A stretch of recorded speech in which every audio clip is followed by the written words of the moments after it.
All right. Very good. All right. Hey, Matt. Uh, you've got a bunch of questions here.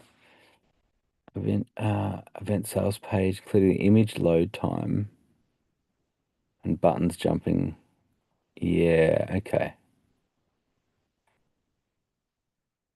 Um, can we upsell general attendance into VIP? This functionality is especially important during the event from an attendee experience and revenue perspective. Without it, it will create a lot of friction for people who want to upgrade if we have them purchase VIP and refund GA manually. Is there an option available or some magic here? So Matt, tell me where you're at. Um, we're keeping with using the marketplace at the moment. Is that right? Yeah, Against all odds. just felt like the integration into the event itself was really what we had a lot of issues last year trying to like sell tickets on a different platform and then not being able to get the attendees into Obvio other than uploading ourselves, and it created a lot of confusion between attendees that upgraded or didn't upgrade, and essentially we were, adding new attendee lists to Obvio and to MailChimp like pretty much Mm. every day as tickets came in, and that's not ideal. So we're trying to avoid that, but that was the goal. And so you're when is the event? June, June Okay. 1st and 2nd. And the sales page is kind of is advertised at the moment. Like, is it active at the moment? It is, yeah, active. I mean, we launched like basically launched it, like publicly announced it yesterday. Right.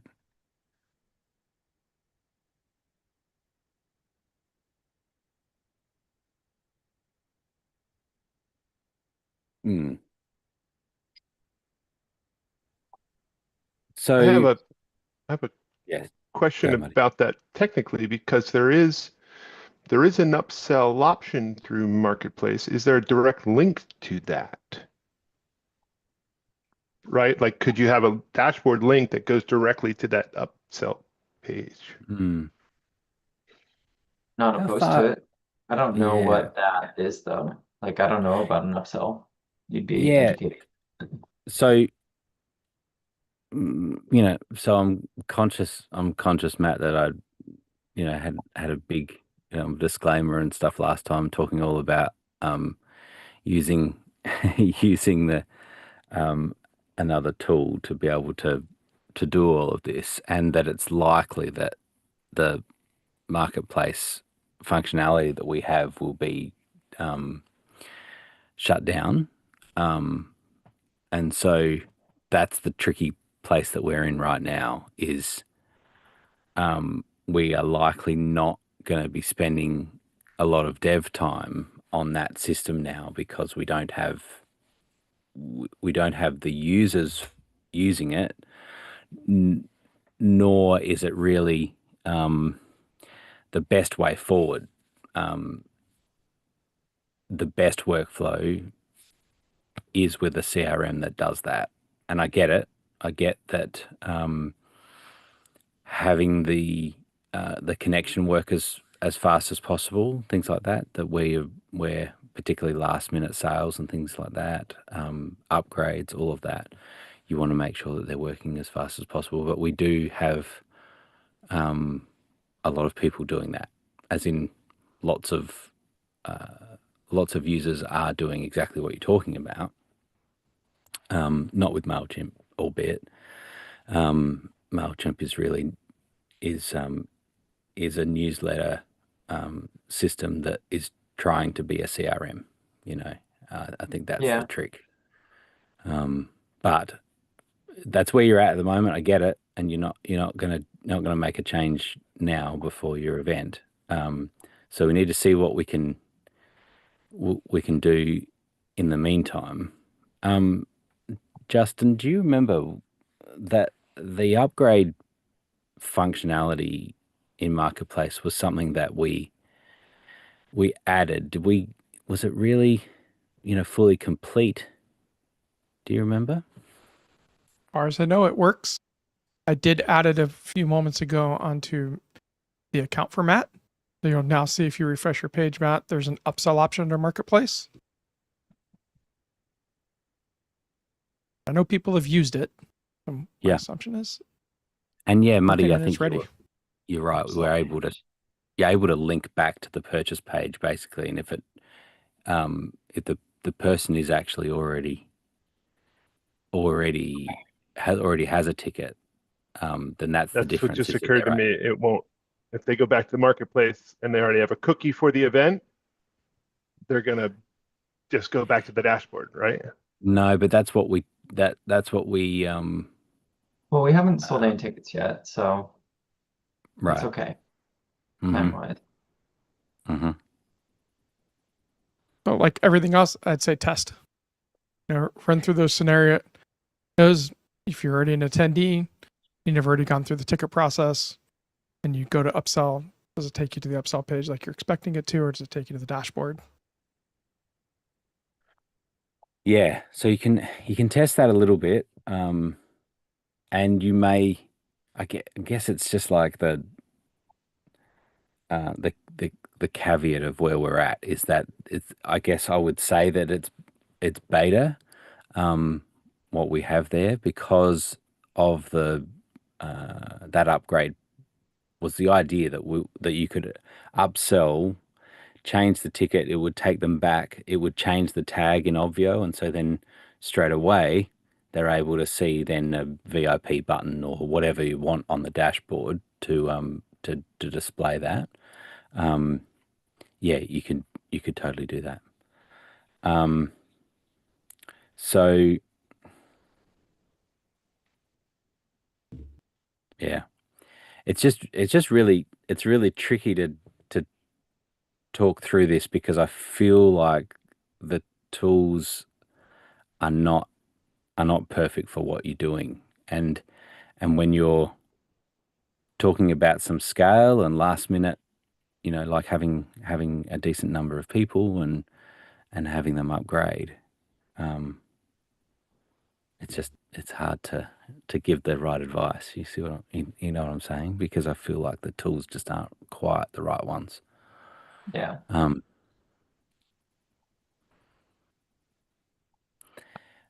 so as far as the actual question about an upsell, like that feature request, it does exist, and I forgot that it was locked for different users, and so the fact that you've now got that there means you can do some testing on it and see how that works.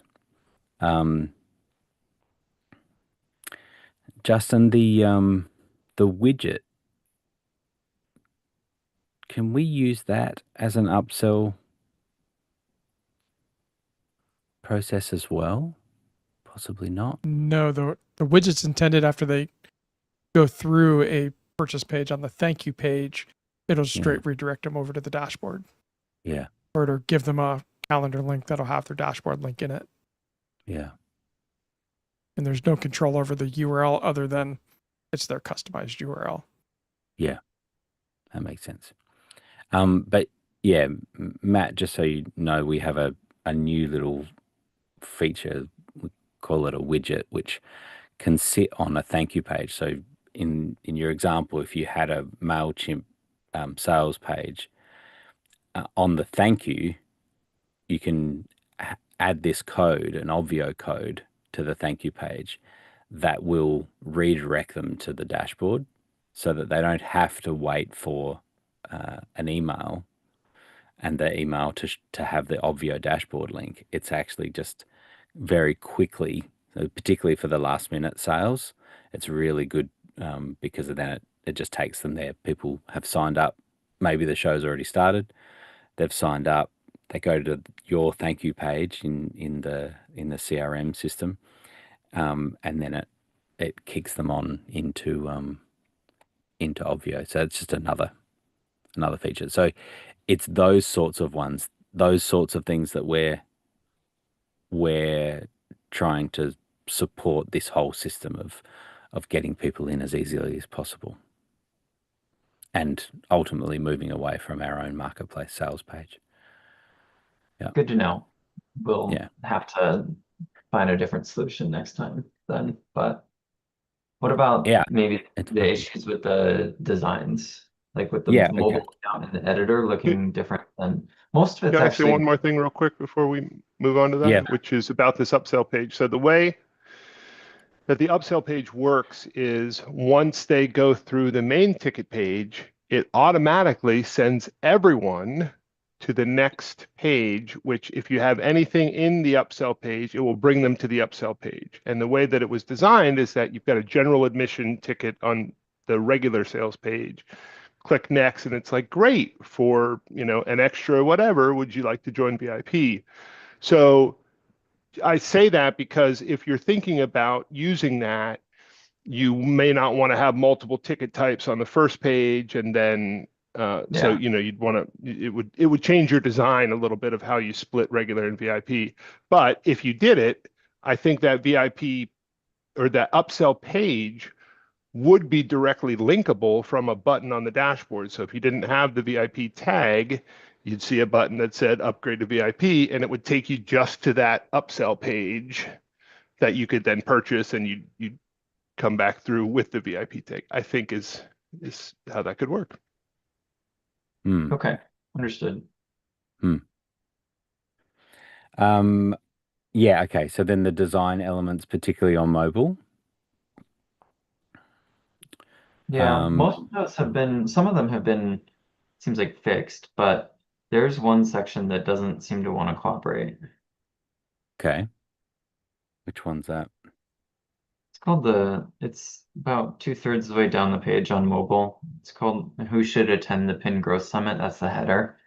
You can see that the heading is just kind of sitting on top of the body text when it loads on my phone, but in the editor, it doesn't look like that. Looks fine. Yeah.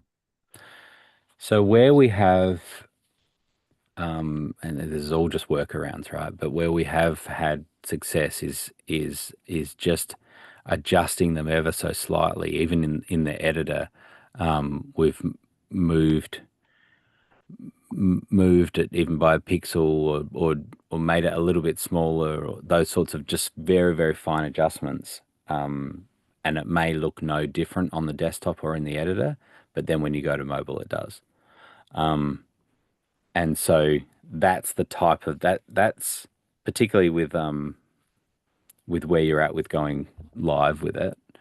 That that is the best that we can do at the moment, is those either finer adjustments that actually then sort of kicks it into gear a little bit and makes it work, or just a slight change to the design, the layout, that then works consistently across them, is really where we're at right now, because of the development time to fix those bugs. And there are a few bugs in that system, and so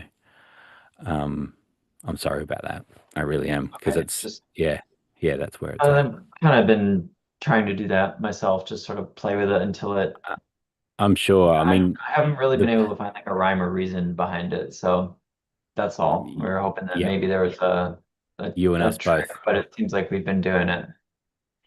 So where we got to with this, just further backstory for that, is where we got to with when we were designing this, is that we got to a point where we were like, okay, this is pretty good, but in order for us to really iron out all of this, we need to actually rebuild the way that we do the whole editor system, and using a whole nother way, another approach. And as we talked it all through, we were like, okay, the best way to do it is actually to have a little bit less flexibility in how things are displayed, so that it kind of can lock to grids, and then now, because as you know, you can make little fine adjustments, and it can Yeah, mess super it up. fine. Yeah. And can I say, you've got an awesome looking purchase page. Like, they really, that really, you've obviously spent a lot of time on that. Definitely. because So it's yeah, difficult to like really, want to go away from it at this point, We I get can't it. really. Yeah, So I get it. I Um, appreciate that. I hope it works. I hope it converts. yeah, yeah. No, I mean yeah, it looks really good. Um, and and that was like the mixed feelings that I had when I looked at it, right? Because I was like, oh no, like this is amazing. Oh no, it's like they've spent a lot of time on this. And so uh, yeah, so that's the hard thing. I also noticed too that when we were doing some testing that particularly mobile screens that were a little bit lower resolution was where there was some inconsistency. So as we know, there's such a range of mobile devices now that have different resolutions that actually the sizes are quite different. And so on larger phones and newer phones that have a high resolution, things were showing okay, and on a smaller phone, they weren't working very well, and that was the inconsistency too. And so the bottom line is that if we were to continue down the line of marketplace, we would be totally rebuilding that to lock it down a little more to make it more consistent. But that doesn't help you right now. I'm sorry, Matt. It's not really, it's not That's not okay. I will really a perfect solution. keep plugging away at it. Yeah, um, yeah, yeah. It for me in the testing process is I tend to have a few different devices. I check it all out. I see that okay, it works great here, but this one doesn't. So now I go back up the chain where it's like, okay, now I'm going to move this design element around a little bit or change the way that I've laid it out and then see if that's consistent all the way through. Mhm. But clearly you've done that. You've done that a lot because of how well most of it is working. So um, yeah, to be honest too, when there was some back and forth with the support team, I had disconnected you from this event. And so, remembering the conversations that we've had, I disconnected those, and so I wasn't thinking that we had already had discussions around where we're at with this, that we're essentially got a beta a beta function set that we're looking to close, and yeah, and so we're just in a really tricky spot with it, and you're kind of stuck in the middle of it. And unfortunately, that's what it feels like to be honest, which I'm sure you're getting. Is I don't think Mailchimp is the ideal tool, and I don't think Marketplace is the ideal tool for you either. And that's a tricky spot to be in. True. It is a little tricky. I would say that is true. How many people do you expect to sign up? We would be happy with 250. Yep. We had close to 500 register last year, but only, maybe like half that or something showed up. Hmm. Or, no, we had good participation, but it was longer. It was across more days. This year, we're doing it a little bit differently. I Okay. think at our peak, we had close to 150 in the Zoom room. Okay. Okay. Well, it's um it's manageable. Like I think one of the things is that we want to put things in place that if it works big, it works small. If it's going to work for thousands, we put a system in place that will work for thousands, so that you have all the automations in place, and then you don't have to worry about it on the day. I I wouldn't be super confident in some of these steps to make sure that that is the case. And so what I want to say is that we've got we're building out our support team, and actually John and Carla have just recently joined our team. And so one of the things that I want to offer for you during the event is just some support from our side while your event is on, as long as it's in Eastern. What time zone is it in as far as the day? Is it sort of Eastern, Eastern nine to five type business hours or a bit 12 to more? 4. Yeah, Yep, Eastern time. perfect. Perfect. Okay. So the live chat is the easiest way to be in contact with our guys. And I just want to offer to you that we can help even with just some things that might not normally be the support processes. For example, you could say to our guys, "Hey, can you keep an eye on this event?" And we can even do that over the next little while, and just have it that we're seeing what's going on with it. But especially during the event, we could keep an eye on it. Um, you could also say as far as looking at the upgrades that happen, that are they working and do they need a manual push here or there or whatever, right?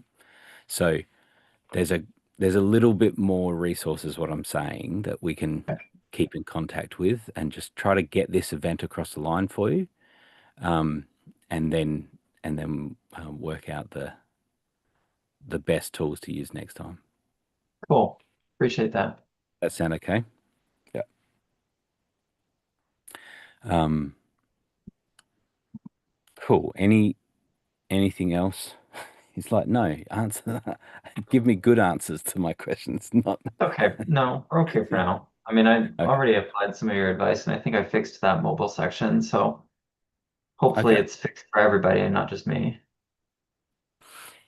Yeah, sometimes it's hard testing because that's the other thing is and Justin was saying this the other day is sometimes like we have emulators or on the computer closing the screen down a little bit and trying to test it that way is not always an accurate test as to how it will render on a mobile device.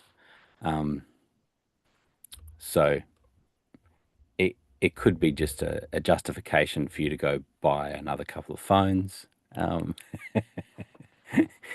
another couple of testing devices. Yeah, yeah. But you may also see, I don't know the analytics that you're getting on MailChimp and places, but sometimes you can get some analytics about what devices people are using.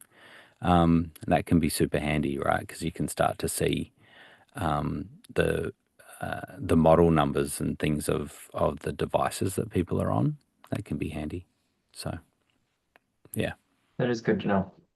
yep, cool. All the best, Matt. We're here to support you, and so just let us know what we can do. Back and forth, send emails through, or yeah. So we've got more capacity at the moment because we're training a team, and so if there's something that you think of, like tracking things, tracking upgrades, whatever it is, then we can probably help out with that. Okay, appreciate that. No worries. All right. Um, Cat. Who have you got there, Cat? Oh, not Cat King. You've got no one with you, Cat King. This is this is my 2.5-month-old grandson, and my Wow. 2.5-year-old grandson is right there. Right there. Look at that. There he is. Life, life, Beautiful. life goes on. Yeah. Oh, he's gorgeous. Muddy, did you have something on this? Yes, not something on the grandson, but I do. Yes. Um, so the when someone purchases through Marketplace, you can you can redirect them to a place after purchase, right? Like I think you can, rather than sending them to a thank you page, like you could send them somewhere else. Mm-hmm. Which makes me wonder, after hearing how much design has gone into the page, rather than redesigning that page and including an upsell page, one of the other potential upgrade paths is to create a new event that was just the VIP upsell and then have it redirect back to the dashboard. I just don't know how to send the tag back with it. Because I don't think you can send a tag as a URL parameter. But anyway, just think that it occurred to me as you were talking, because there are people who were relying exclusively on Marketplace who then had the problem of needing a place to sell their high ticket offer as well. So having a button on Yeah. the dashboard for their high ticket and that actually, one of the ways that we would do that is send them to a new event where they would have a Marketplace page for the high ticket offer. So anyway, just think about that as another creative idea to Yeah, solve it the totally issue. is. And we had some people doing that. And I think it's just the business decisions. As I was talking through then, we were talking about like the development process and how we want to fix up this and that, and then the workflow of it. And And to be really, clear, it is not my intent to open up another conversation about Marketplace. I'm good with where we're at and where you're going. I just wanted to throw that in as a potential idea. fair enough. Fair enough. I get that. No, I feel very squirmy when talking about it, right? Because it feels like we have this whole thing that we've talked about for years, literally, and then we're saying, do you know what? I just don't think it fits into the workflow. At the end of the day, and really, it's been more and more conversations that I have exactly that example, Muddy, where we're saying, well, how do they sell their high ticket offer? Well, it's like, well, the place to sell your high ticket offer is not in the Ovio marketplace, right? It's not the because you want payment information, you probably want them subscribed, all of that stuff you want, which is what a CRM will do for you. You want them opted in, so now you can send them marketing emails. It's all those things that a CRM does that marketplace doesn't. And that's why we're where we're at. So, but yes, I think there are definitely some possible creative solutions in there. And lots of it comes back, which is why I got back to that point, Matt, of just saying, can we just help you do this manually? Like, is that going to get it across the line? Because really, that what we're trying to do is automate this whole process with suboptimal tools. At the end of the day, can we just, keep an eye on it, which is what we'd want to do anyway, and then help each individual thing across the line, make sure that Yeah, the initial purchase process is good. it sounds like that's what we're gonna have to do regardless. Like if we do have people that, Yeah. buy a GA ticket and then decide that they want to get a VIP ticket, it seems like the simplest way would be for them to just repurchase a VIP ticket and we can refund them the GA ticket. Well, actually, on that, you could create an upgrade ticket, right? So I don't know what the pricing is, but we're talking like GA is $20 and VIP is $50. You create a hidden ticket that's an upgrade Yeah, $30 ticket, right? So yeah. now they just buy the $30 ticket and they've now got VIP. Um, so that saves the refund process, right? Hmm. And you can have tickets that Because are hidden. Yeah, because go, a buddy. hidden ticket doesn't show on the main page, but it has a link you can send someone directly to. Yep, yep. So testing some of that, I think, uh, in in connection to the upsell um, functionality, you should be able to link that off of the dashboard and have it go to that upgrade page, and it be a $30 upgrade or whatever, and away it Yeah. goes. So that's the theory. Yep. And we can do a bit more testing as to where we're at at the moment with that. Play around with that. So, but yeah, that makes the most sense to me. Save the refund, just get them to pay the difference. That makes sense. Yeah. Cool. All right.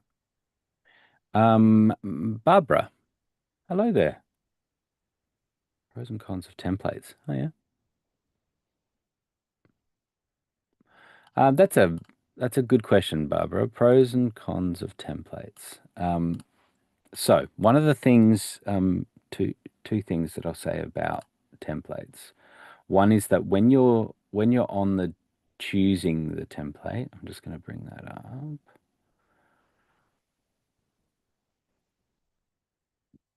I'll show you this, everyone. So when it comes to choosing, this always happens once you've put in event details, and the next thing that you have to do is select a theme. I do encourage you to look at the samples, and so there is some different. I'll give you my take on this. Blue would have probably a slightly different take, but we are looking at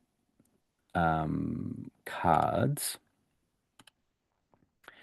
Cards, any one of the ones of these, you can see when we look at, there's lots of buttons at the top. Lefty sort of has that, and then Classic definitely does as well. One of the big differences that you'll find is how many buttons you can sort of show at one time. So if you look at Nifty 50, for example, this one is great when you don't have a lot of buttons, because it always has these buttons available, right? And so now when we're thinking about buttons, we're thinking of obviously getting people into Zoom. In this example, there's like a help desk Zoom as well. And then there might be, at some point, it's probably like an upsell or to purchase the offer. But it might only be a few things. What often happens is on some of our larger events, there might be 10 buttons that are being shown at once, and it's all different sorts of service offerings or different specific resources to download, and sponsors, and lots of different reasons you want to have buttons, right? And when there are lots of you're like, okay, I'll plan my event out. How many buttons would I want at once to make it super clear? I'm going to need 2, or I'm going to need 10. I'm going to need 10. Well, I need to have a really flexible theme that's going to be able to show all of those. So Nifty 50, in this example, is really good when you have less buttons. This does actually have a system where if you have multiple buttons, it ends up with these little arrows, and you can go up and down the menu, which is not a great experience, and people can miss that very easily. So we generally say, if you've just got 3, 4 buttons here, you're going to be okay. But if you want more, this is probably not the theme for you. So the nice thing about this one is that you can always see your buttons, and you can see a bunch of content. And so at any point, people can go, okay, yeah, I'm ready to go back to main stage or whatever it is. But they can also see all the content. With the other ones, let me just move this. In this example, you can see how there's like 4 buttons on the bottom row. You could easily have 8. And as I said, you get 10, you can have 12 buttons on these sorts of ones. You can have a lot of buttons that link off to other things. All of them really have the similar elements: a buttons place, the blog section with all the different blog posts that you might have, and sidebar. Lots of them do have sidebar. and this one is a little different where we have like the sidebar is broken into extra tabs there. Resources. A speakers page, things like that are on them as well. So same again, panels is very similar in that idea that it's limited number of buttons off to the side. There's some cool design elements that you can do in this one. So again, if we talk in general about themes, excuse me, I haven't got my mute. Having a background image, and then you can see on this one, these two elements can be changed as well. They could be different colors, those two panels. And then in the same way, we've got a few buttons, we've got a logo, we've got our blog posts, and then again, linking through pages that can be seen there. Is that sort of making sense? There is the town hall is a little bit of a somewhere in between, in that you've got a few extra buttons, or almost like categories of buttons, right? Because you've got this idea where it's like, okay, here, join main stage, but then here's some supplementary buttons that that works well for that kind of half a dozen or so. And then once again, the breakdown of those sub pages is there. Does something sort of jump out at you, Barbara? Are you just like, what am I missing with all the different ones? Is it kind of that? Well, I used cards Mhm. for both of the events that I've just done recently, and um, I mean, it's fine because yeah, the buttons are at the top. It's just when I start putting all the resources in that panel on the right-hand side, it just goes on and on and on and on. And I was trying to figure out a way to not Mm. do that. So I do like the idea of having those tab options where I Mhm. can just click and I can just go to just the resources and it's right at the top where they see that.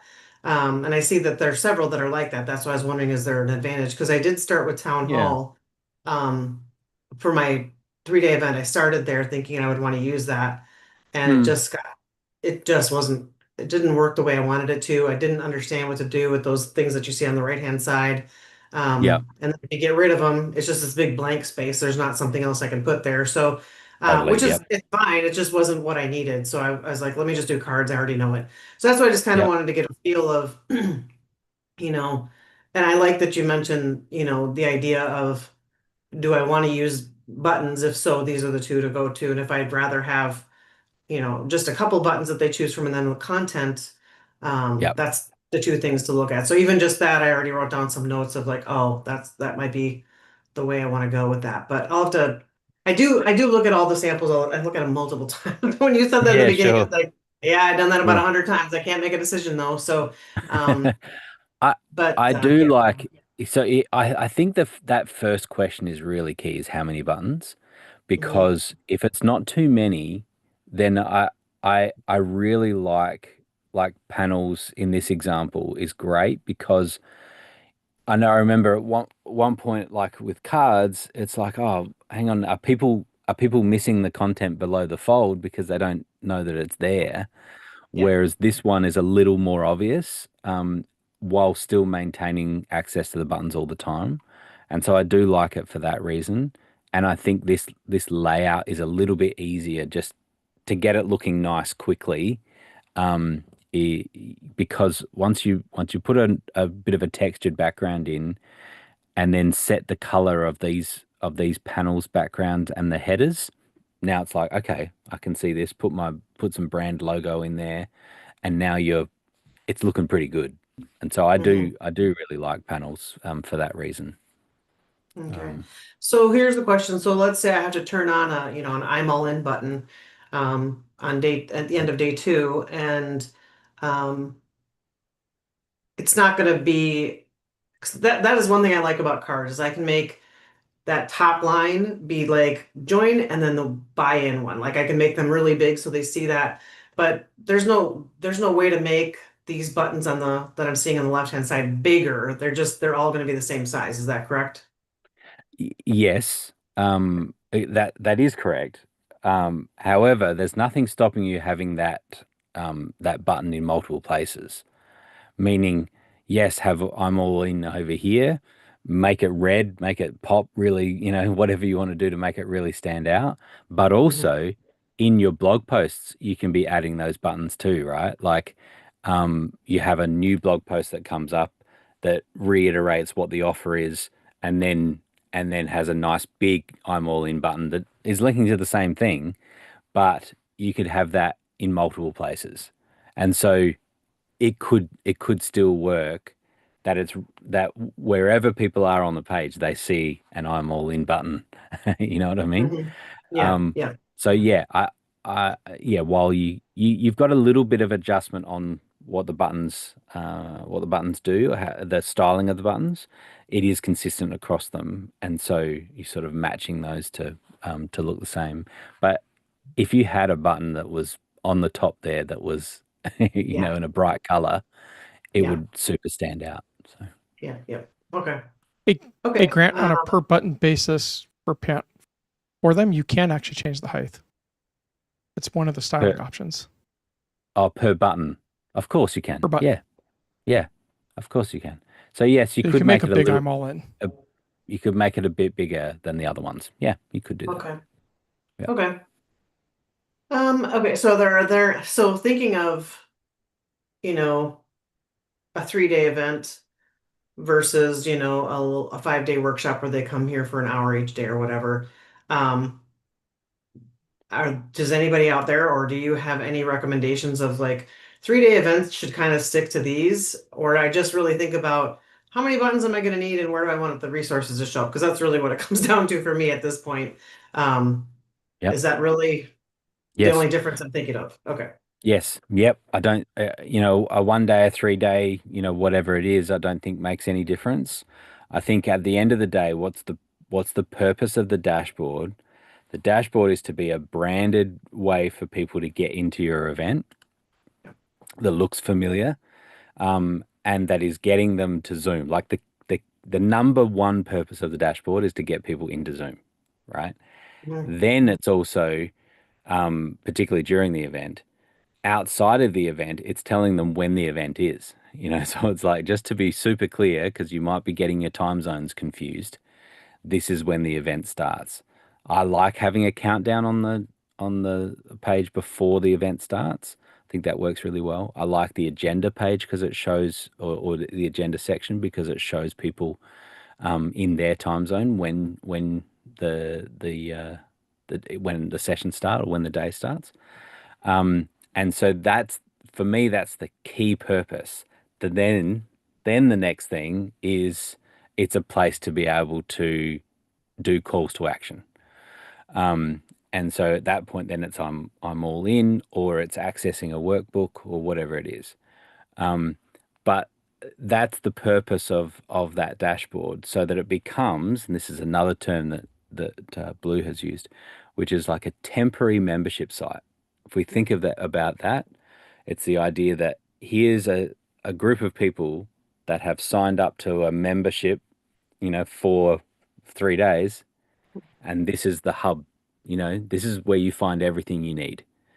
So when you think of it in that term, in those terms, it's like Zoom first. I want them to get into Zoom. That's most important. I want them to see the details of the event, and I want them to be able to do call to action. And then I'd probably say it's also like tying you into all of that as well, as in, welcome letters and, little updates on wasn't day one great, or, whatever it is.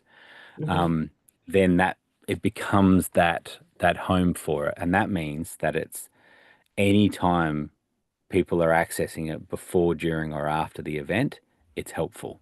It shows helpful information, and ultimately, we don't want people to go and see waiting for host to start meeting, which is what we get when we go to a normal Zoom meeting. Yeah. Hmm. We want them to have a fully branded, helpful experience. That's what the dashboard's for.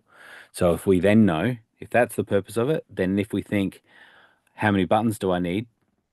It's like, I think I'm going to need lots of buttons. Okay, well, I want to have a really flexible one like cards that can have lots of buttons. Or no, my primary buttons are only 3 or 4. Great. Now I can use a panels or a lefty, yeah, or Yeah. a nifty 50. Is Mhm. that helpful? Yeah, well, yeah, it Ish. is a good way to think about it, just to, to just think of what I'm going into. What's the purpose of it? Yeah. Yeah. Yep. So, okay, thank you. No worries. And then I do want to add one thing for a comment you made about Town Hall. Town Hall at the very top is meant to have primary buttons and secondary buttons, but it's not meant to have all your resources at the top. In the lower section of the page, you can add a resource section. All the templates actually have a resources section. Because very quickly, you could have a ton of buttons at the top, which gets a bit overwhelming. You just got to decide Yeah. what might you want at the top. Like workbook might be important, but the rest of the resources, you might add that section later on down in the Town Hall. Yeah. Okay, thanks. Oh, cool. All right. That's a great question, though. I have in 5 years, whatever we've been for, it must be 4 years we've been doing these weekly calls. I have not had compare the themes. Tell me the pros and cons. So that's a good question. Yeah, and the great part is there really isn't a bunch of pros and cons. At the end of the Yeah. day, it comes down to really to which one do you like best? Mm-hmm. Like your attendees will live with whichever one you like best because it's your event. Yep, totally. So I think next Okay. up is Jeff wanted to chat through some areas of improvements. Yeah. Hello, Jeff. Hello. I feel like there's a few of us that could have been meeting at NAB, but this is the cheaper option and less travel for you. Good to see you all.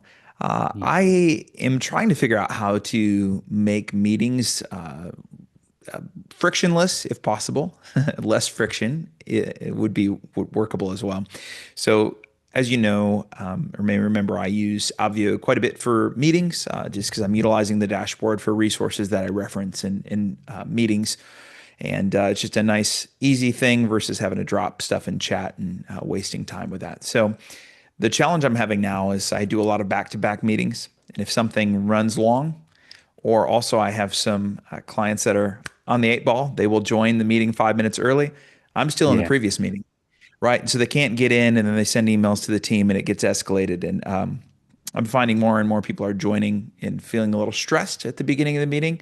And so I'm going, okay, this isn't working. So my thought was to try to solve that was just to link Vanilla Zoom under the join button on Obvio. So they still have access to the dashboard. Recordings would then be managed locally versus on Obvio's platform, which isn't quite as nice, but workable. And but my thought is that they could then join the meeting before me, and if I'm not there, it's a little bit easier experience, and it's also a few less clicks on my end. I just stay on Zoom, right? I can just sort of jump to the next meeting, but I want to kind of share the situation and then see kind of with this brain trust of folks, kind of maybe some ways if there's anything I'm missing or if that is the jump I should make. So I So do think on the solution you proposed, one of the options you get that you don't get when using the Zoom that you can get through Zoom areas is you can actually customize the waiting room. So it could just be the same meeting for you and you just turn the waiting room back on with some customizations that you get. It's not as nice as Avio, but still at least you get a little nice branded, we'll be with you soon, we'll let you in soon, whatever you want to put for a Yeah. graphic, and that makes it a little less frictionless on your side. You don't have to keep hopping from meeting to meeting, and the attendees at least know you're in the waiting room and whatnot in there for that particular solution. But Grant might have an Avio solution, so back to you, Grant. yeah. So even with using Vanilla Zoom, you would still be sort of planning which Zoom link each person is getting, right? So, so attendee A is getting this, meeting room A, and the attendee B is getting meeting room B, right? You're managing those separate ones, right? Because you need to have two separate meetings for them to be able to join. Yeah, I was just checking that because here's here's where my head goes. I think about just having multiple Obvio meetings, and managing what button they see on the dashboard as to which room they're going to join. So A and B, A's hidden for the B person and vice versa. Yeah. Um, and now you're rotating between them, or, 3 meetings, no matter how many you've got back to back. Because I do agree that particularly for one-on-one meetings, or, one to a small group of people, that the offline page is not enough, because people are expecting to just get into Zoom because they're thinking of it Yeah. as a business meeting. They're not thinking of it as an event. They're Mhm. thinking of it as a business meeting, and they're doing that multiple times a day. And every other time that they deal with other people, they click a Zoom link in their email and it goes straight to Zoom. And so, um, I think having that as familiar as possible for those types of meetings, I think is important, which means it's very familiar to end up in Zoom, even if you're not there yet, Mhm. for them to get there. Um, and so, uh, what think about is having multiple meetings open, which is possible. Um, and you can then have have your camera turned off, or you could have like another OBS thing or something that I'm coming soon or whatever. I'll be there in a Yeah. moment, whatever that is. Um, but the thing, um, I think, Jeff, have you got early access to the Obvio Zoom controller on Mac? No, You I don't haven't think yet. so. All right. We'll get you this because you'll be quite excited by it. Actually, I think I do. I don't think I Yeah. have, not on this computer. I think oh, I do have access on this computer. I forgot I had access. So the Grant, thing that Grant, what about different areas? What about one area for one group and yeah, another area for another group? Just a totally. thought. Yeah, yeah. Yep.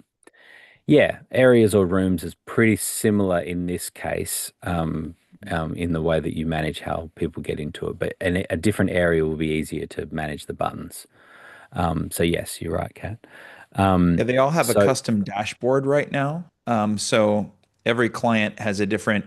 So these are coaching clients in mhm, their organization. So I've got multiple people joining for per organization, and some of them have different goals. So that appears on the dashboard. So the other thing I thought about was, really cool. instead of me jumping between different events in Obvio, maybe I Yeah, have one dashboard and then I use visibility rules based on their organization name as a tag, and that way it's less for me to manage, because part of the problem isn't just friction for them, but it's friction for me. When I leave a meeting, I still have yeah, several clicks till I can get in the next one.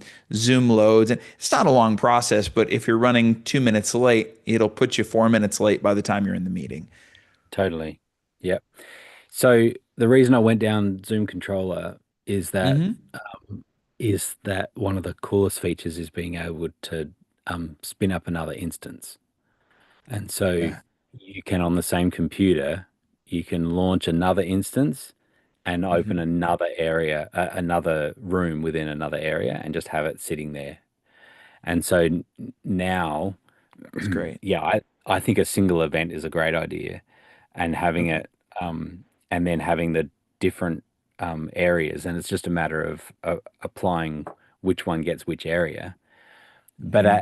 at some point, you're gonna have, if you have A and B, or A, B, C, even, you could have all three open on your computer. You're gonna see where where they join, and it's just Right. gonna be like, okay, and then now that person's in that one, that person's that one, and then you have as I said, like you could have an OBS, virtual camera or something that had a little slide in it or something running on one, and your camera running Hmm. on the other, and now it's super super quick.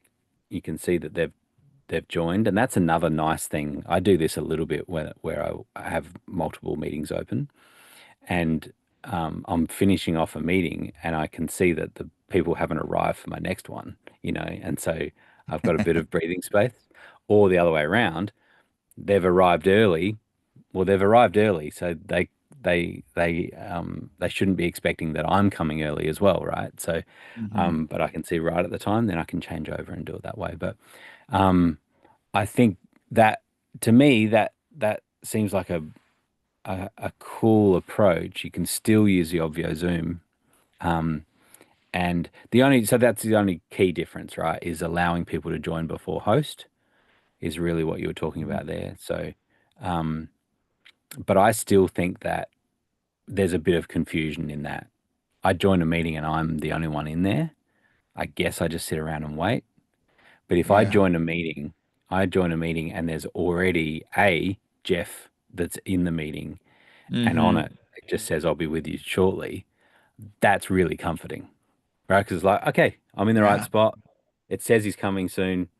Even if he's a couple of minutes late, at least I'm in the right place, you know? Yeah, and they know, like even when I join, the name is the studio under, and so it's like, okay, he's coming into the studio. The studio is logged on, the technician is logged in on, but Jeff might be Perfect. coming in, and so Yeah, we use that a little bit too.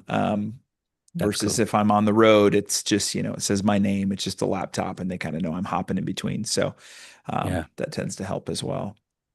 So yeah, does that answer the ideas? Like I think having the same event, just assigning which of the clients have which area, Mhm. um, and then having a computer that's connected to both areas. Um, I don't know if your Zoom account that you have, your vanilla Zoom account has allows multiple joining if you've got that enabled or not. But can you join Yeah, multiple I don't meetings at the remember on same time? that. Yeah. We don't really use that in studios just when I'm traveling, so I don't know. Yeah. I'd have to look that up, but So so it's an easy thing with the controller now, the Obvio controller, is that you can just spin up another instance and it'll allow you to join. So of course you need a computer that's going to handle it, but you'll be fine with that. Mhm. But and it's Oh Mac yeah, only, so that's the only thing too. So good there as um, well. Yeah, when you said okay. area access kind of per client, can you drill down on that a little bit further? Yes, as How in, you so were you're thinking? creating in your event, you're creating two separate areas, area A, area B. Okay, Um, gotcha. room one, there's one room in each area, and Hmm. now you're just assigning so that you don't have two clients coming in back to back that are both assigned to room A. Gotcha. Then you're gonna have that Yep. same problem. You want to make sure that they're, offset. And so then you're jumping from one to the next. I did have an interesting meeting experience with Barry one time where I arrived on time and she was still meeting with the previous client because she just has people rotate through the same meeting. Yeah. And it was funny because you could see when I showed up, it was a little awkward for me at first because I wasn't expecting anyone else to be there. But you could see the other Gate client crash. goes, "Oh, I see your next meeting is here. I better wrap up." And I'm like, "Ooh, that's some interesting peer pressure." Yeah. And so then they wrapped up their thought really quick. And clearly they weren't going to go into anything that was confidential because here's this next guy sitting there. So it's kind of like an in-person office, right? Where it's like, oh, here's the next person Yeah. coming in. So I guess I better get out of the way. And so I thought, I was like, I don't know that I would want to do that same exact thing, but it's another way to handle the same problem. Yeah, yeah, it totally is. Yeah, I've seen that as well. It's just the problem is when they come in early, right?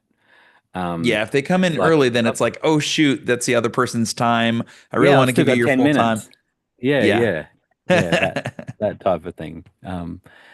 But yeah, I think this works, and then it's just managing your time well, right? Hmm. Like I think about that with counselors, therapists, and things like that. That how Yeah. how they do it, just every session where someone's just pouring their heart out, and you're like, all right. Thanks for that. See ya. Yep. Yep. Sucks that your parents died. Okay. All right. Yep, See ya. yep. I got someone else walking in now. See you next week. That's right. Yeah.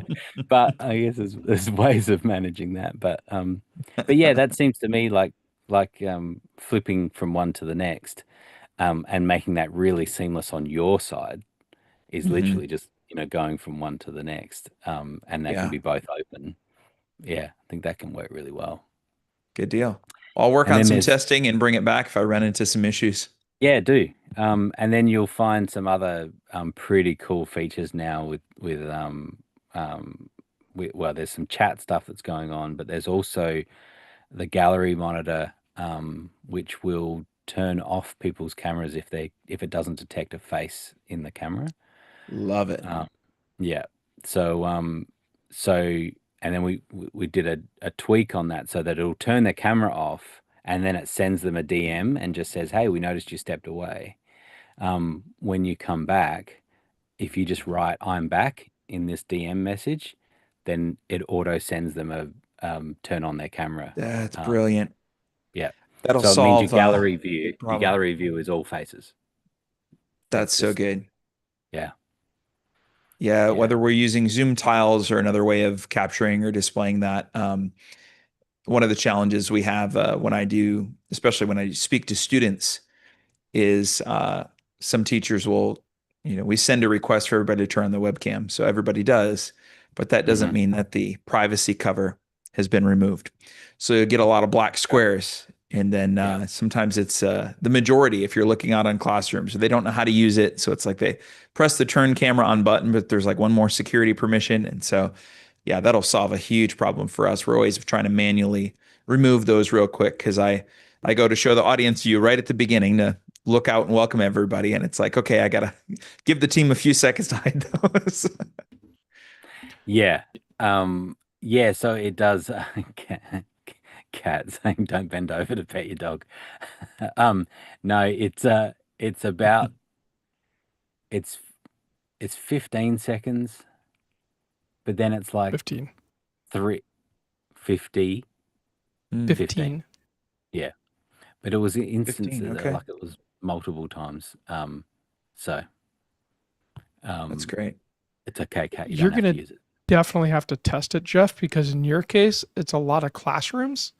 And so you'll have to see, is it really Mhm. capturing the face or not? Because the intent is if you were to get away and walk away and just leave your chair, it would turn your camera off if it doesn't see a face.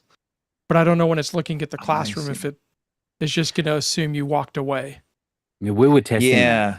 We were testing that to test even half a face or things like that, and it was working. Um, but Mm. honestly, I mean, this is for large events. Like Mhm. if you've got less than a gallery view of people, if you've got less than 49 people anyway, there's no point using this. You know what I mean? Sure. Because it's not going to make much difference, right? So, Mhm. Kat, you're getting all worked up. This is for large events. It's okay. Uh, You don't need to use it. I just wanted to say, Jeff, thank you for doing what you're doing for our kids in schools. It's Oh, yeah, my really pleasure. important work. Thank you. Appreciate your encouragement with my kiddo behind the scenes too. Thank you so much for that. Love that you're highlighting different stories and stuff with your stages you control. So cool. Nice. I wish I Cool. knew what we're doing here and what Jeff's doing back in my day. Because back in my day, God, what you're doing, Jeff, I was like, man, I missed out, man.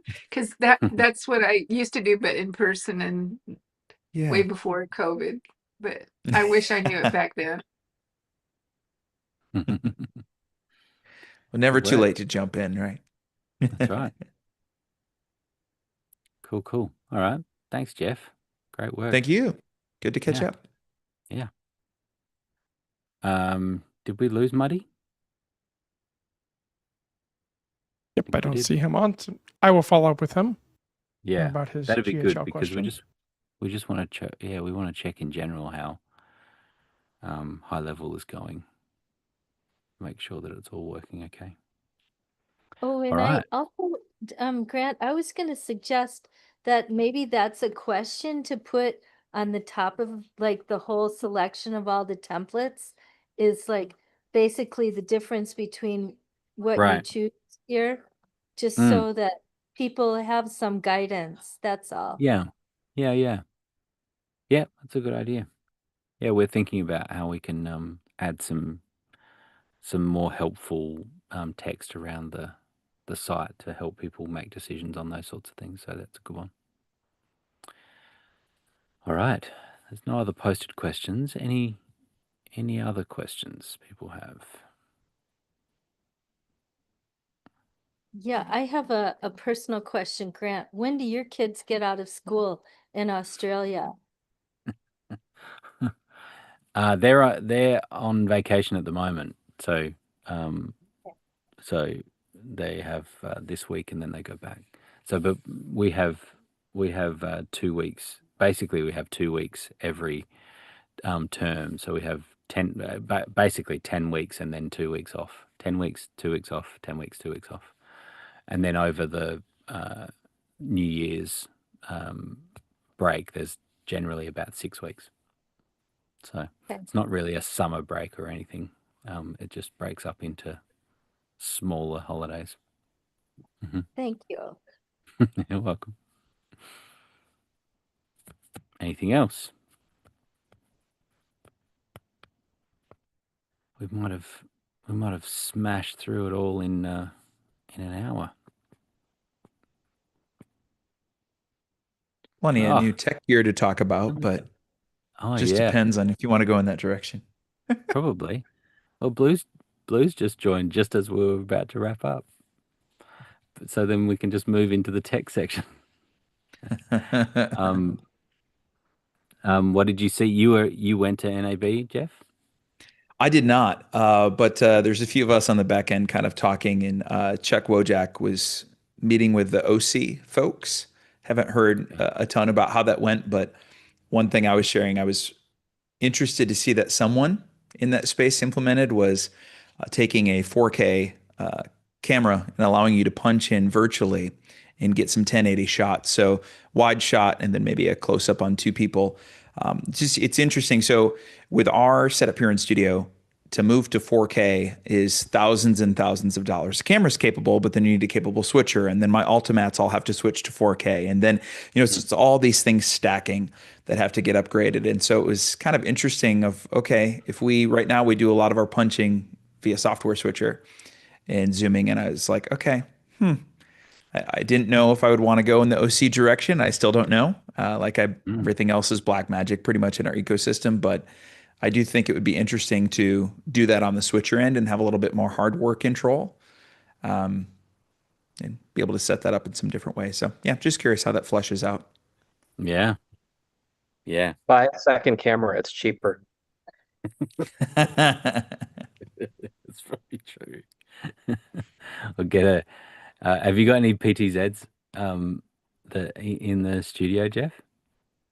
I have one that we use as kind of a backstage thing. So I'll show kind of Right. behind the scene views with the, Zoom TVs in front, and then it can follow you and stuff. So That's cool. we have that hooked up, but yeah, that's about it. PTZ is real difficult, of course, with green screen, unless you've got all sorts of Unreal stuff running. So we don't have any in front of the stage, but mounted above the green screen and pointed the other way we do. That's cool. That's a good way to do it. Yeah. Yeah, I saw if anyone has any Obvio questions, please jump in and we'll jump straight to that. But I did see that the road video, did you see this, Blue, that the Videocaster they're kind of enabling a whole bunch of software stuff and being able to do 4K ingest and like 4K ingest into NDI. And Yeah, but the that other doesn't sound at all scary. That doesn't sound at all scary on a Wi-Fi network. I know. But the thing that did sound very cool, which I think you'll like, is HTML5 web pages as an input in the switcher with transparency. And so bringing in event graphics could be done in a hardware way. So you could even just have that, and that's all it was doing, is just overlaying. Is that new? Is that new news? Yeah. Like that? Is that a software update for Rode? That's interesting. Apparently, but it's not. I don't know that it is released yet. And apparently, it was Guy guy kind of got that out of one of the sales reps. It wasn't like a fully announced thing yet.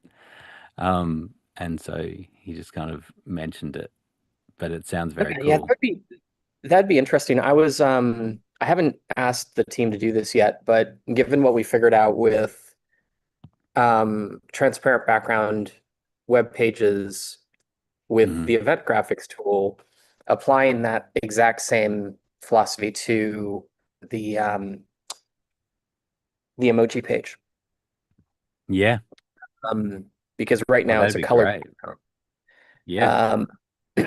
And then I also had another idea around that same thing, which is right now the emojis kind of float up anywhere, right? But Yep. what if we were to take the emojis and say, all right, only float them up in the left third of the video of the page that it's loaded on. And you combine that with what you're talking about, and now you have an emoji stream that just goes up the left side of the video, which would be pretty neat. That's cool. Yeah. Yeah. Yeah.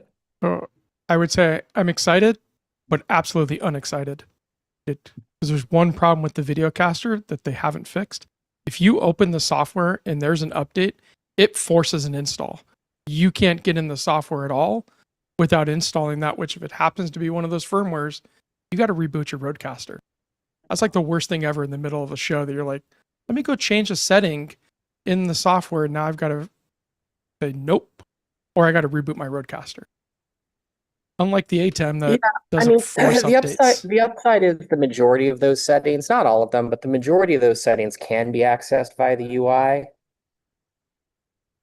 Yeah, like the actual, on the yeah, little on the mini tiny screen in screen. there if you can figure out where it's at, and yeah, Yeah, they are all but there. it's Listen, I don't think the Rodecaster is a good production tool.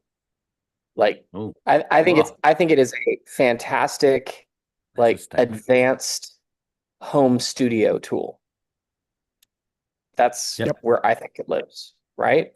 Um, Yeah, I this agree. is speaking as somebody who has two of them. Well, Yeah, I've got one and sitting on my desk, and it never fails every time I go to use it. I'm like when I was in office hours, I was like, oh, let me change to 60 frames because they were doing 60 frames. Literally, there happened to be a framework update. I was like, do I really want to reboot this thing 20 minutes before showtime? Like, No. not really. Yeah. Nope, I not at mean, all. they're just a different computer, really. Like, they Yeah. are just a computer, but just a. But I do. I heard a story just recently about Sony when the Walkman came out, and the very first design of the Walkman, the cassette Walkman, had a record function on it, and Mr. Sony was like, "What's this?" And they said, "Oh, it was like, very little more to add recording functionality to the Walkman." He said, take it out, because it confuses what the product is." And I thought that was fascinating because I think that applies to lots of things. But it makes the decision easier for people when the product is it's just this is for me playing cassettes and being able to walk with it. As soon as it had this extra function that was recording, it was like, oh, when would I use that? Oh, I'm not sure if I need that. Now I'm questioning whether that's a function that I need, even though it was not much more to add that functionality. And I think that's the risk. I couldn't help but think of that when I'm hearing Rode talk about, oh, now we can do 4K ingesting, and now it does this and it does that, and I was like, turn on all these features. Now it's just like, well, what are you doing well? Like, what's the one thing that this thing does well? I would love for them to update and clarify their documentation on how their key system works, because I Yeah, actually right. find it really difficult to use. Wow, that's saying Yeah. something. Well, it's not. I mean, there are days that I feel like I'm challenged, to say the least. But like I like That's the I case. can get it to work, but then it's like, okay, why is this not working like this? The other thing that I struggle with for some reason is the multiple, like the scene view and being able to, there's some instances where I can get a border around one of my two boxes, but not around the other. And I don't know why. Like I have no idea as to why I can't get a border around the second one. And then I'll do something and it'll work. And I'm like, I know I've done something different. Like I literally know I must have done something different, but I don't know what it is. And I think it's related to the key system, believe it or not. But there, I find the key functionality really confusing. So, although I do like the fact that they finally put in Luma key rather than just, green and blue screen. So that's right. positive.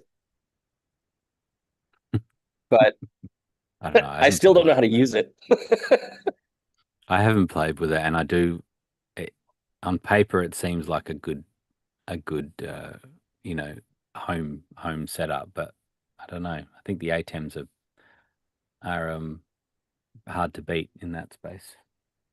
Yeah, I mean, I'll give the Rodecaster this. Like for me, for my desk, like if I had a choice between the Video S and the Mini Pro, I have the Video, and I have both, right?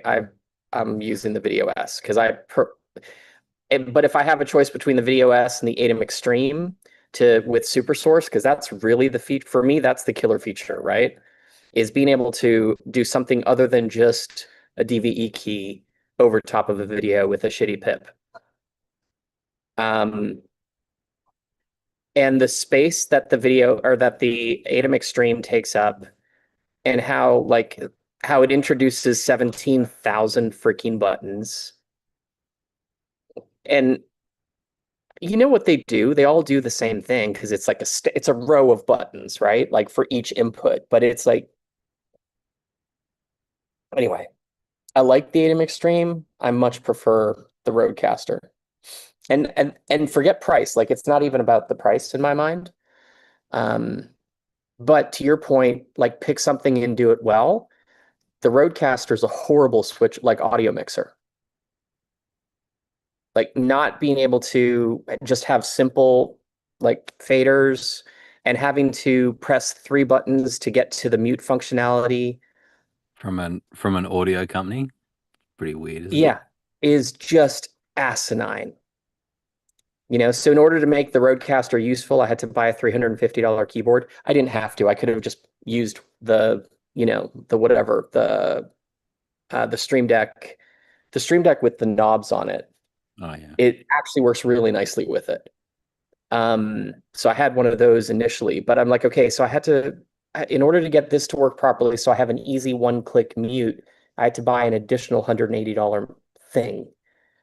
Like, well, that's kind of dumb.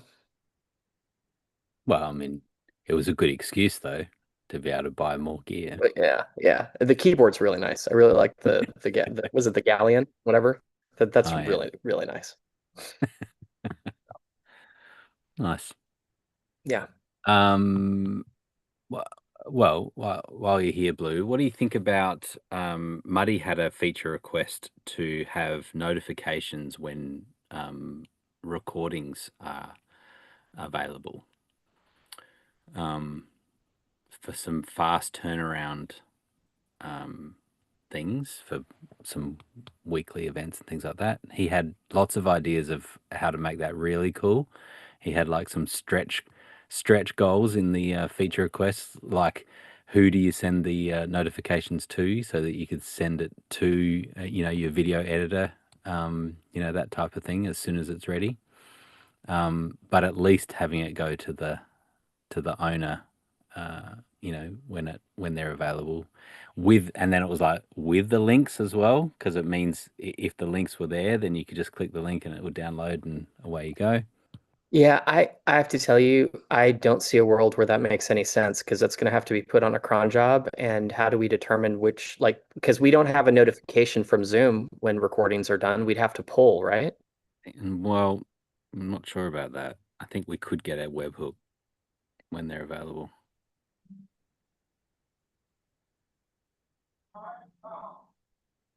So put it this way, if we could get a webhook from Zoom when recordings are available,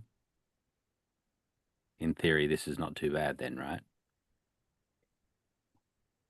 Yeah, do we where do we stand that up? Like I start to, y- y- I'm relatively protective is the wrong word, but relatively protective of the Obvio infrastructure, right?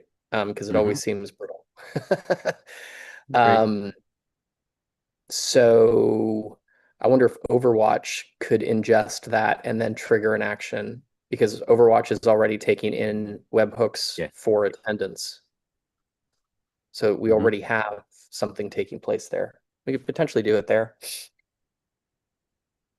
You're getting some insight, people, into how we make decisions about Obvio. Blue, Blue has a very good knee jerk uh, decision making process that's very good.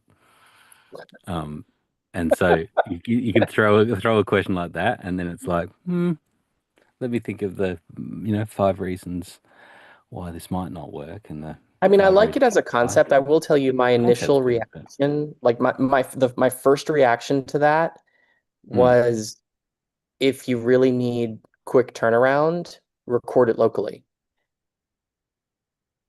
yeah, And then you don't have to worry about it. And Obvio now has the ability to turn on local recording. Done. Now we're in a good place. yep. Demo Oh yeah. emoji button. Demo emojis button. I really like that idea a lot, Jeff. I like the demo emojis button for multiple reasons. One of which the amount of times that we sit in studio when we're trying to show attendees what it's going to look like when they actually do it. Yeah, and we're like, yeah, to be able to say, okay, send this many emojis, this many of this type over this amount of time, go. That's kind of fun. And now that AI Um, makes coding a little faster, I'm betting we could get that done fairly quickly once the team starts working on it. yeah, some of these things are pretty Well, it's only low been a risk. couple of years, Jeff, right? Like we don't want to rush something like this. Yeah. Yeah, yeah, yeah. Really want to plan that out well. Anyway, so like I said, my initial gut instinct was, how about you record it locally, and I then know. don't worry about Yeah. that. But Then it's going to be it, like, it yeah, always but scares me. I got a message from a client last week or earlier this week. It was Monday, and they literally. Do you ever use certificates? This is one of my favorite features in Obvio that I think nobody uses except Jeff Veely. um, yeah, he uses it all the time. Yeah. yeah, well, you're welcome. But It's cool. I happen to love it. I think how It is certificates cool. work is really slick. Yeah, it's cool. Um, It's called the JV certificate function. Hmm. um, well, let's see I mean, let's first step is could we get a Yeah, notification can we from get Zoom? a If it's a poll function, then I think for me the answer is no. I don't right? want to deal with that. Yeah. Okay. Just because, the Zoom API and rate limits are brittle enough as it is. Yeah. Of course, if we You were do this, saying you they'll probably only tell us that recordings are ready 60% of the time, and then when we complain about it, they'll say that's by design. So that's entirely possible too. um, I'm not at all bitter around no, that's right. You may pick up some them right now. bitterness that Yeah, just working through some things. yeah. Um, uh, you were saying that you had a call from a client, and I think Oh, where you were literally the going other is day. Yeah, literally how on much. Monday, they had paused cloud recording. They were trying to manage like recordings in the cloud. Like the amount Right. of times that we have told people, don't do that, don't do that, don't do that, don't do that. Yeah. So they texted me and they were like, "Hey, do you think that you could recover this recording?" And like recover this recording. That's always like a trigger, right? Like, what do you mean? What do you mean? Did you delete it? Because that's not possible. Well, yeah, it seems as though this just never recorded. So I log into their account, I go to their recordings, and I can see that that day, that particular meeting has like a recording that's about 2 hours long, then a gap, then another recording like 20 minutes later that's about an hour and a half long, then a gap, then another recording, and then a gap and nothing. And I texted her back and I said, "Hey, Jamie, did you happen to be using Zoom to start and stop recordings so that you didn't have one giant recording at the end of the day?" And she responded with, "Yes." I was like, so what it looks like happened is whoever was in charge of starting the recordings didn't. Yeah. Or and they may have thought they did, but they didn't. But bottom line is they didn't. So there's Yeah. actually nothing to recover. You just never recorded it. So like Zoom doesn't have this magical recovery service where they record everything and then just give you access to the things that you want.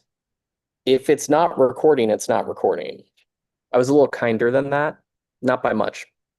And then I reminded them, I said, I would highly recommend that you never do that for this reason, because invariably somebody will have, needs to press record. And right at that time, they get distracted by something else. And even if they get to it and it's 10 minutes late, but in that first 10 minutes, there was something critical that needed to be on the recording. Now there's no way to recover it. So don't use like Zoom cloud recording should be your always on backup recording, Just period. back up. Hard Yeah. stop, end of story. Yeah. Totally. Well, so here's webhooks, meetings, recordings, archive files completed. So then that's what it is. It's triggered every time the archive file of a meeting or webinar becomes available to download. So it is there, but as you were saying, it's like you could also get a webhook for when it's paused, or, or when a recording is stopped. It was like, just to let you know, you've stopped the recording. Just so you know, it was stopped Yeah. at this time. It's like, Yeah. That's funny. um, I wonder if there is um, yeah, I, I'm not opposed to exploring that. I mean, we just have to think about how to do it right. yeah, yeah. I didn't hate the idea. Yeah, and I like the idea actually if we're going to subscribe to these and, keep track of them, it may Hmm. not be the worst thing to just subscribe to them and subscribe to all of them. Right? So Right. that there is a little bit of visibility into that. Like if we're already ingesting one of them and we're likely going to be storing that somewhere, let's just ingest all of them. As in the paused and Yep. stopped and started stuff. Yeah. Especially those. Yeah, I think that would be very interesting. Yeah. Yeah, it would be interesting as to Who? I doubt it. Yeah. I doubt it says that, but that would be pretty I cool. bet you it does. I mean, I would think that it doesn't have it by design. I think that it would. Yeah, most likely. Yeah, that Um, unfortunately makes sense. no, account ID. Oh, user ID. If But there's a that's probably. UUID in there, then we can the UUID we can likely But is that just the host? well, I don't know. Is it the host or is it the Host ID. Recording paused. uh, Interesting. yeah. Actually that you're not wrong. Everybody who's a host shows up as the same Yeah. UUID anyway, don't they? I think or something like that. No. Anyway,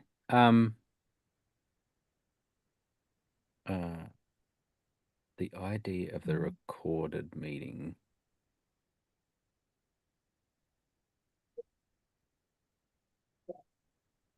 Host ID. Recording files. Yeah.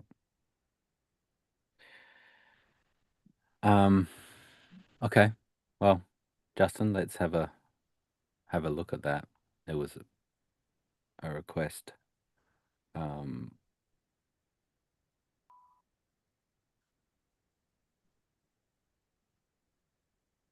One recording. Thank you everyone that's hung around for essentially a Obvio business meeting, as well as a production meeting. Hey,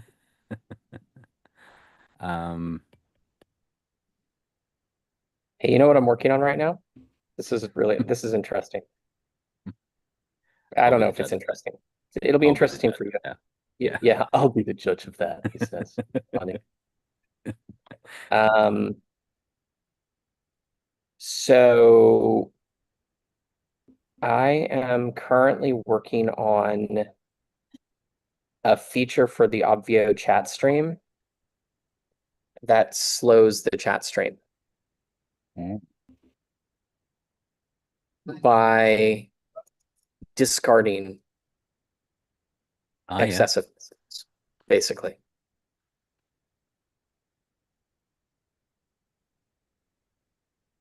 I was looking at it and I was like, there's a couple different ways to approach this.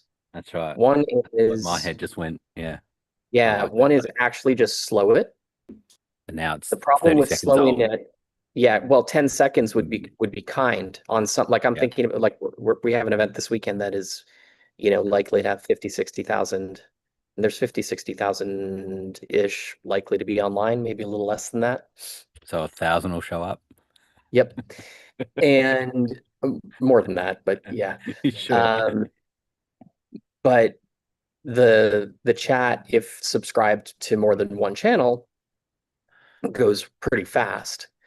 And I was like, you know what? But it'd be nice to be able to subscribe to 5 or 6 channels and then have like some burst control baked into it. So if all of a sudden it goes from, it goes up above 10 messages per second to, which basically is unreadable, anything above that, to slow it and just discard and randomize which room you're displaying messages from.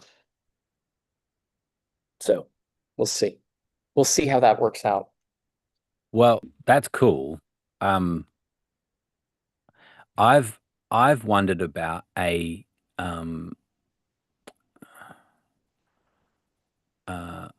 almost like I don't know how to, like a slideshow almost, or like for a host to have a separate output that just shows a random message, but somewhat sorted or kind of filtered. That when you've asked a question and you're having hundreds of replies, here's like a random one that comes up and shows for 10 seconds or something in one place. And so you're not trying to track it as it's going up and trying to read it as it's going up. You're getting it in a single place, and it holds, and then another one comes up, and then another one comes up, and so you're always looking at the same spot, especially when it's going really fast and you're seeing both.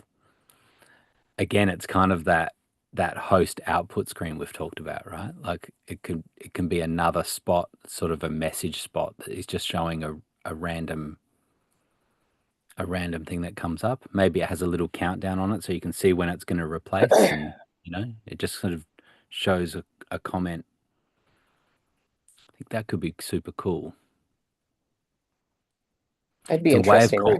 Have like a enable spotlight where, it basically the back keeps rolling, but over top of it, you darken the background a little bit and you highlight a single message, and that single message basically stays there for 5 seconds, then goes to the next one, and then goes to the next one. That's interesting. Exactly. Yeah.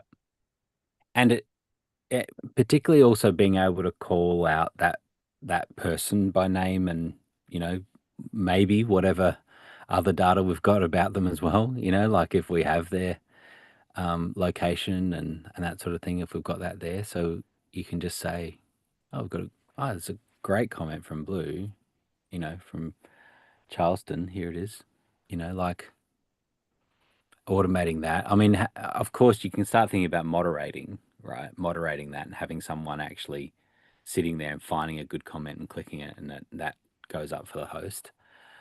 But having it automated is the next level. Yeah. Anyway, you're now getting insight into how we brainstorm ideas. Normally, Blue has a very good idea to start with, and then I make it better. That's generally what happens. That's exactly how everything works around here. I bring the 1% and just like, yeah, there's the little 1%ers. It'd be even better. It'd be even better if you could click a link and the magic link opens in its own tab. That would be next level. What was the other? There was something else that you did recently that we were like, okay, he is never going to let us forget this one.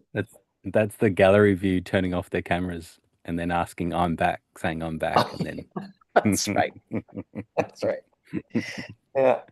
I never tell you, leave it. that's been updated. So now it doesn't just it'll capture I'm back from DMs, but it also will capture I'm back from the main thread, so it doesn't have to Yeah. be a DM. Yeah, that's great. And then I also expanded the I expanded the Scope.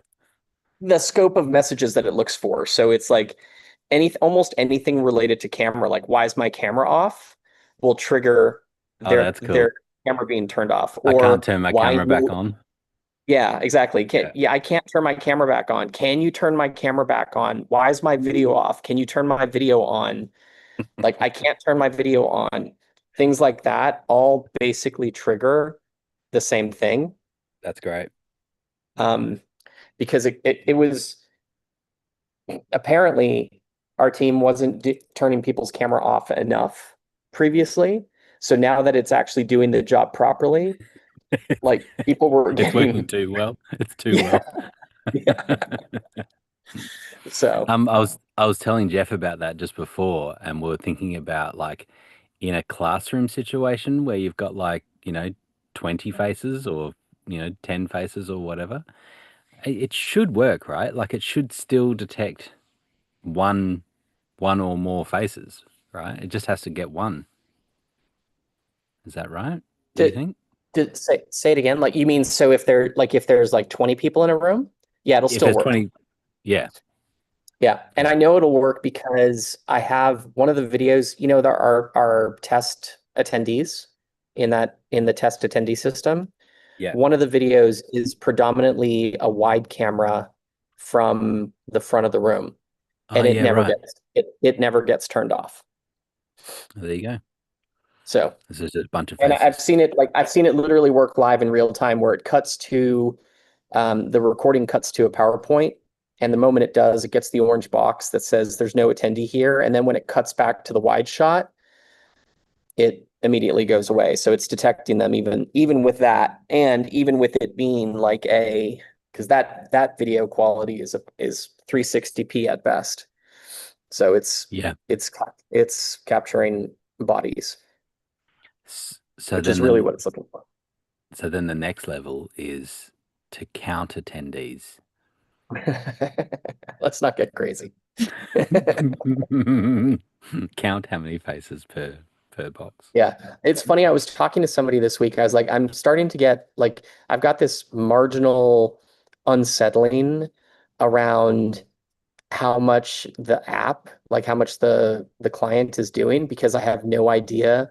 Like, I've never done anything with Swift. I've never really done anything with like native applications. And then I was like, it's not like I've done anything with websites either, but for some reason I have like a greater sense of comfort Yeah, with that. what's possible. Yeah. Yeah. Yeah. Yeah. So anyway, good times. Well, we just have to separate out the tasks, right? Yeah, it already works in that was actually I think I told you that was a weekend project about 3 weeks ago where I took the main actor and split it up into like 10 different tasks that were being performed. Yeah, it's so That good. was it was one of those things where I worked for like two and a half days on it, and at the end of it, it looked identical to the way it did on day one. I was like, well, that's literally the least rewarding development work I've ever done, ever, ever. I think you're going to set up your own Mac Stadium. Yeah, You're going to I have doubt like it. That 1,000 doesn't feel Macs. like it's anywhere near my future. Nice. All right. Yeah, we had a long discussion about marketplace because we have got someone who is going to be using it in June, and unfortunately, their sales page looks amazing. Like they've really done an amazing job on it. I was like, I oh mean, no. I will say this, like I've always thought that the marketplace builder was surprisingly good. Yeah. Like it's really good. Hmm. Um, and it does things that some of the other page builders that I wish they did. Mm. Like some of the ways you can easily move things around, but anyway, yeah, Yeah, it just doesn't. good. Well, and then they're using MailChimp as well, right? So it's hard because it's like, I feel like using suboptimal CRM and then suboptimal sales page. Anything could happen. Yeah. It's awesome. Nancy, are All you right, asking a Nancy. question? No, Or are you she's leaving? saying bye. She's She's out. She's saying like, I'm goodbye. done listening to you two bozos. That makes That's right. sense. I'd be done too. Yep. Good, good. I keep forgetting every time I come into a meeting, my host controls take over. I feel like I Oh need yeah. to I feel like I need to try and figure that one out. I've Like if you're that's not the like if you're not the host, if you don't yeah, start the meeting, yeah. that Then don't the settings should inherit. populate. Yeah, exactly. Rather than override. Yeah. Bye, Nancy. Later. Yeah, I do really love that feature though. Me That's too. another Like I another haven't looked at host tools in weeks. It's been so awesome. Jeff, in the Zoom controller, you just set your host tools, and as soon as you join, it just syncs them all. So you don't have to go and check, oh, am I allowing screen share? Am I not? Can they rename or not? You just have all those already preset, and as soon as you join the meeting, it just syncs them. Yeah, Yeah. just start using it, Jeff. I think you'll love it. The thing I was talking to Jeff about it because spinning up another instance is so easy, and we're talking about like um, jumping from one meeting to another, and that idea is really easy in the controller. So Yeah. Yep. it's cool. It's getting there. Yeah. And I'm later today. I'm gonna well not later today, but this week I'm adding some additional controls to central control as well. Nice. Starting to actually control it. Yeah, I mean it's doing a decent job with the things that it's doing. Like putting it into so the things that I'm about to do, well, one I have to get done is the ability to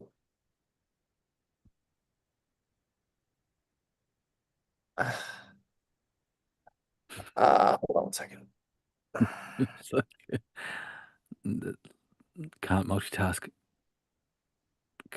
While Can't. Blue's doing that to catch Jeff up a little, we've been talking about doing a central control kind of a feature so that you could have multiple Zooms open, like and say, open the breakouts on all of these Zoom rooms that at once with these settings or change all the host settings from just one place instead of having to go from meeting to meeting to do it.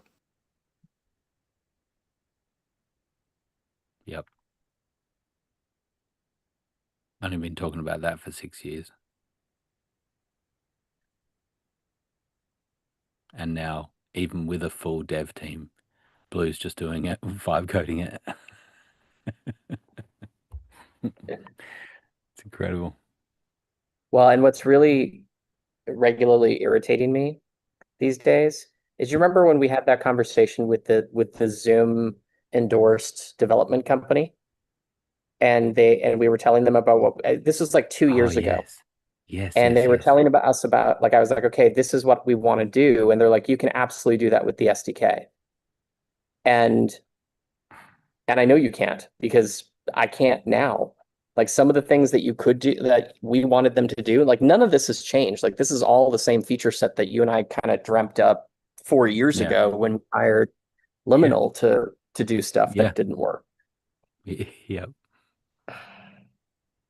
Really glad I didn't pay that. It was like 240,000. Wow. That's a lot of tokens. No kidding. No kidding. Although I have had a couple of big days recently. Are you but are you using an account, like the $200 account, or are you just blowing through that? No, As in you can't do that, or? I mean, you can, but you can't with the third-party tools, right? So you can do that Yeah. with their primary tools, but you can't with the third-party tools. And I do most of my work in Cursor. Yeah. So, but you kind And of you're just paying for the get API. yeah, and you get Yeah. a ton of credits through Cursor, and they are discounted. Right. So I paid $200 a month for that. I think last month I was at like 2,500 or something like that. It was not an insignificant number, but when you consider Yeah. what I did, Yeah. it's pennies.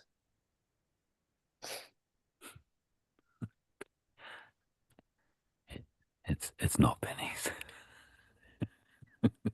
I mean, it's pennies It's compared thousands to of having dollars. a developer Yes, do it. it is. I just heard a thing that It's pennies compared to Uber, that. yeah.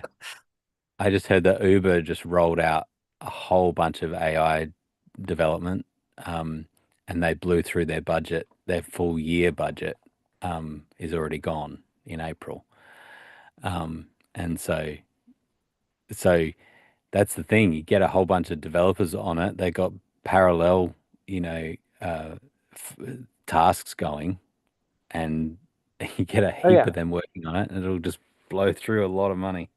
Today I worked on 3 different projects. I added 2 features to the Zoom app, plus did a new build and release. I've added like 3 major features to the chat stream page in the chat controller in central control. Yeah. And I added 3 features to event graphics, like all throughout the course of the day. Like, it was just, I Yeah, don't even want to see the build. while having meetings and Mhm. and doing normal Yeah, stuff. actually, today has been a mostly development day. Okay, I haven't done much of anything else. fair enough. So, All And right. Grant, to your point on the whole Uber token thing, I think in a lot of cases developers blow through tokens when they don't know how to truly use the AI. So they just Right. give these giant contexts that just keep building up and just chew through Yeah. tokens. Sending If the they same knew a context little back bit more over and training, over. yeah, Yeah. it'd be like a quarter of the tokens they probably should have used.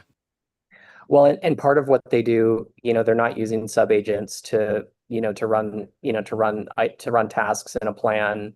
They're not planning. They're trying, like, to your point, Justin, like, the one shot doesn't exist. Like, it's not a thing. I don't care what you say. Like, there's Yeah, nobody is not doing for anything of anything in substance. production that was one-shotted. Yeah, not for anything of substance. I've Yeah. had a lot of success with really small pointed things like for Sure. companion modules. Like I want to add one action and I wanted to do this. I can one shot those things.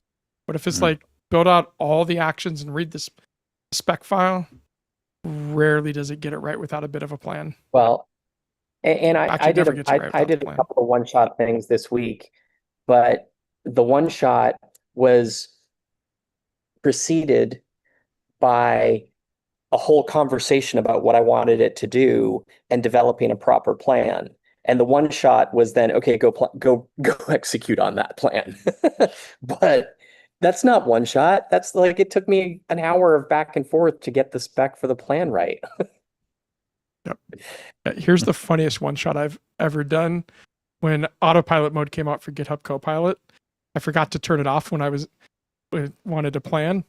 And so I gave it what I wanted it to plan, and it just shot through, answered every one of the questions that it wanted to ask me, made all the decisions for me, did the whole implementation, then said, I'm done. I was like, just wanted you to plan. And I could see it answering all the questions for me without stopping. It was just like, oh yeah, it's not meant to auto plan when you're autopilot when you're in plan mode. You got to turn that one off to plan and then turn it on. But it was kind of funny to watch it. Yeah, and I have to tell you, like I can't stand Opus or Sonnet. Like I just can't. Because the amount of things, like if you watch what, like the amount of times that I'm watching what it's doing, and when I ask it to do something, and because I still like I bounce over to it, like 4.7 just came out. I'm like, okay, let me try this for a day and see where I get. And it still does this thing where it's like, oh, this is for sure the problem. Like I asked it a question like today, and it was like, I'm 100% positive this is the reason this is happening. I don't even remember what the context was, but I literally replied to it with, don't we have this over here? Shouldn't we be using that? And of course, the answer in typical Claude fashion, you're absolutely right.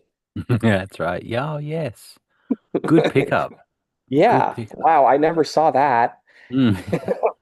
So at which point I said to myself, GFY. Well, would GFY, Mr. Opus. 4.7, just as bad as 4.6, just as bad as 4.5. Yeah, I don't see myself using Opus either. GitHub Copilot charges 1x for Sonnet and 7.5x for Opus. Yeah. Like, talk about chewing through the amount of requests you get.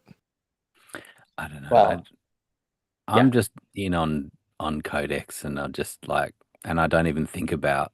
I've never hit my limit. And so yeah, Codex is pretty awesome, and they've been.